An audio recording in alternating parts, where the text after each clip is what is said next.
next, relationship between angular velocity omega and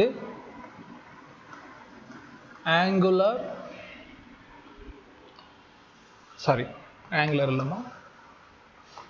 linear velocity. yes சொல்லக்கூடாது.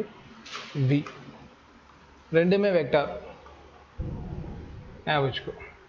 சரி, இப்போ எப்படி சார் ரிலேஷன்ஷிப்? நான் ஒரு சர்க்கிள் பார்த்து சார் எடுத்துக்கிறேன், ஞாபகம் வச்சுக்கோ. பஸ் இங்கே இருக்குது, இங்கேருந்து இது வரைக்கும் ட்ராவல் பண்ணிடுச்சு. சர்க்கிள் பாத்துலேயே போய் இங்கே ட்ராவல் பண்ணிடுச்சு. இந்த சென்டர்லேருந்து இந்த லைன் இந்த இடத்துல இருக்க கிரியேட் ஆன தீட்டா, பட் இந்த இடத்துல கிரியேட் ஆன இதுக்கு எடுத்துக்கிட்ட வெலாசிட்டி ஆங்குலர் வெலாசிட்டி. இங்கிருந்து இது வரைக்கும் எடுத்துக்கிட்ட வெலாசிட்டி லீனியர் வெலாசிட்டி. அப்போ இதுக்கு ரெண்டும் சார் ரிலேஷன்ஷிப் போகணும் அப்படின்னா சிம்பிள். ஃபார்முலாஸ் நமக்கு தெரியும். என்ன ஃபார்முலாஸ் நமக்கு தெரியும்?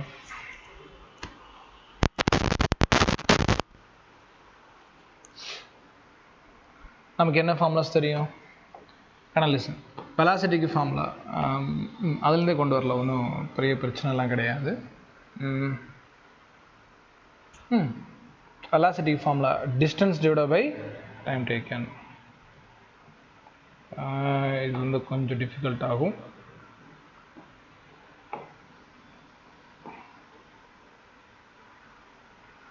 நான் உனக்கு இந்த ஃபார்முலா எடுத்துகிட்டேன்ல, theta equal to RS, sorry ஃபர்ஸ்ட்லேருந்தே வரும். தீட்டாக்கு இந்த இடம் தீட்டாவா? ரைட். இந்த இடத்துல கிரியேட் ஆன displacement S displacement. Theta equal to arc divided by ரேடியஸா. அப்போ S equal to R theta. இது நடத்திட்டு இல்லை, இங்கேருந்து எடுத்துகிட்டு வரேன் பாரு.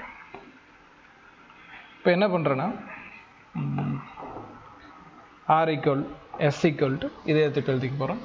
S equal to R theta. ரெண்டு பக்கமும் டைமால் டிவைட் பண்ணிக்கிறேன். ரெண்டு பக்கமும் டைமால் மல்டிப்ளை பண்ணுறது ஓகே தான், இல்லை ரெண்டு பக்கமும் டைமால் டிவைட் பண்ணிக்கணும். Distance divided by time taken nothing but velocity. Displacement, அதாவது angular displacement divided by time taken angular velocity. இந்த ஆர் அப்படியே இருக்கட்டும். ரொம்ப ரொம்ப இம்பார்ட்டண்டான ஃபார்முலா, ரொம்ப ரொம்ப ரொம்ப இம்பார்ட்டண்டான formula. Velocity equal to R omega. சரி, இப்போ வெக்டர் தானே, ஸோ அதனால் V vector equal to R into omega vector. சரியா? இப்படி நம்ம வந்து டெக்னிக்கலாக புரிஞ்சுக்கலாம், பட் இது ஒரு தப்பான மெத்தட், ராங் மெத்தட். இது இப்படி புரிஞ்சுக்க கூடாதுன்னு சொல்கிறேன். வெக்டர்னா எடுத்த விதத்தில் அப்படியே வெக்டர் போடக்கூடாது, இந்த டயக்ராம் பேஸ் பண்ணி தான் போடணும். ஏன்னு சொல்கிறேன் கணக்காவணி, இங்கிருந்து இங்கே வளையுது பார்த்தியா, இந்த வளையிற இடத்துல கிரியேட் ஆகக்கூடியது ஒமேகா வெக்டர். அது நல்லா புரிஞ்சுக்கணும். ஆனால் வெலாசிட்டி அப்படி இருக்காது. வெலாசிட்டி எப்படி இருக்குன்னா, இந்த இடம் வரைக்கும் இருக்கக்கூடியது ஒரு லைன் போகுது ஞாபகம். இந்த லைன்லேருந்து 90 டிகிரியில் ட்ராவல் பண்ணக்கூடியது தான் லீனியர் வெலாசிட்டி. எப்பவுமே ஞாபகம் வச்சுக்கோ, லீனியர் வெலாசிட்டி பர்பண்டிகுலராக தான் இருக்கும். எதுக்குன்னா ஆங்குலர் வெலாசிட்டி. ஆங்குலர் வெலாசிட்டி இந்த இடத்துக்கு போதா, அது ஸ்ட்ரெயிட் லைன் வச்சுட்டு அங்கேருந்து 90 டிகிரியில் தான் நீ என்ன எடுக்கணும்,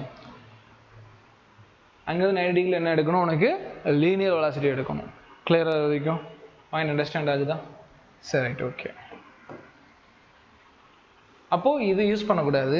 we perpendicular to R omega, இதுதான் யூஸ் பண்ணணும். V perpendicular to R omega. இது வந்து வெக்டர் ஃபார்முலா நீ புரிஞ்சுக்கலாம்.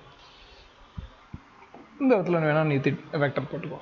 இப்போ ஆக்சுவலாக V perpendicular to R omega, அதுக்கு இன்னுமே உனக்கு ஒரு சின்ன எக்ஸாம்பிள் தரேன் பாரு.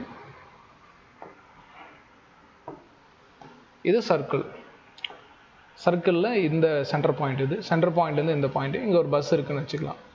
இது ட்ராவல் பண்ணிகிட்டு இருக்கு. அப்புறம் இந்த பஸ் இங்கே வருது, இங்கேருந்து இங்கே வருது.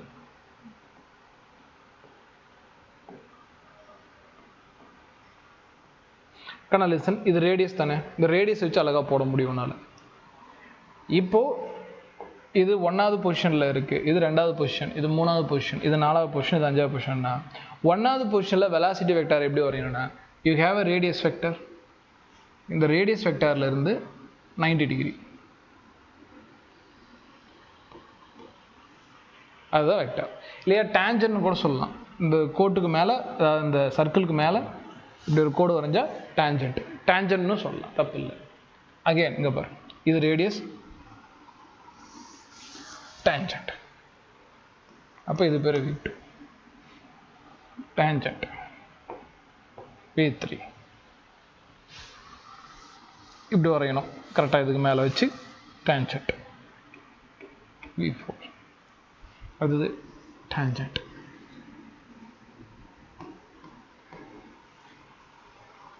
அப்போ இந்த பொசிஷனுக்கான வெலாசிட்டி இப்படி இருக்கும், இந்த பொசிஷனுக்கான வெலாசிட்டி இப்படி இருக்கும். அதனால தான் என்ன சொல்லுவாங்கன்னா இதோட டைரக்ஷன் சேஞ்ச் ஆகிட்டே இருக்கும். ஒரு சர்க்குலர் மோஷனில் ஞாபகம் வச்சுக்கணும், ஒரு சர்க்குலர் மோஷனில் லீனியர் வெலாசிட்டியோட டைரக்ஷன் மாறிக்கிட்டே இருக்கும். பாயிண்ட் புரியுதா? ஆனால் ஆங்குலர் வெலாசிட்டியோட டைரக்ஷன் மாறாது. ஃபார் எக்ஸாம்பிள் இந்த இடம் ஒமேகா 1, இந்த இடம் ஒமேகா 2, இந்த இடம் ஒமேகா 3, இந்த இடம் ஒமேகா 4, இந்த இடம் ஒமேகா 5. இது பாரு, இது ஒரு சர்க்கிள் மாதிரி வரும், இதில் டைரக்ஷன் மாறல. ஆனால் நல்லா ஞாபகம் வச்சுக்கோ, என்ன தான் யூனிஃபார்ம் சர்க்குலர் மோஷனாக இருந்தாலும் உனக்கு எது மாறும்? லீனியர் வெலாசிட்டியோட டைரக்ஷன் மாறிக்கிட்டே தான் இருக்கும். இது எப்பயுமே ஞாபகம் வச்சுக்கணும். இப்படி தான் இதை நீ புரிஞ்சுக்கணும். இந்த ஃபார்முலாவை நீ இப்படி தான் அண்டர்ஸ்டாண்ட் பண்ணிக்கணும். இதுவும் பர்பெண்டிகுலர் தான், இது ரெண்டு ஏதாவது ஒன்று பர்பெண்டிகுலர் ஞாபகம் வச்சுக்கோ. இந்த வெக்டாருக்கு இது பர்பெண்டிகுலர் இல்லையா, டேஞ்சன் வரைஞ்சும் நீ கால்குலேட் பண்ணிக்கலாம். டேஞ்சன் வருவியா இல்லை இதுக்கு 90 டிகிரி எடுத்துக்கிறியோ உன்னோட விருப்பம். பட் இப்படி தான் வந்து பார்த்தீங்கன்னா நீ போடணும். நோட் பண்ணிக்கோ. ஃபார்முலா வந்து V = R ஒமேகா. புரிதலுக்காக நிறைய எப்படி சொல்லலாம், பட் டெக்னிக்கலாக அது கரெக்டாக ஆகாது.